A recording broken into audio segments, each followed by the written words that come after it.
Ipinatawad ng 2 kelot ang kakarampot na kita ng isang piso wifi shop sa Bukidnon. Makikita sa CCTV footage na gumamit ang isa sa mga sospek ng steel tube para distrongkahin ang coin slot ng naturang shop.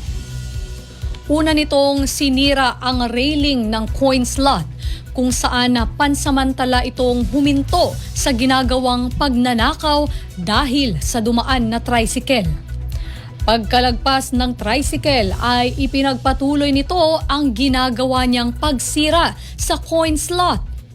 At nang mabuksan ang coin slot, tila nadismaya ang sospek dahil puro barya lamang ang laman nito.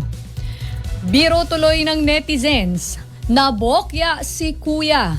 Better luck next time na lang daw dahil kakakuha lang ng may-ari ng mga pera.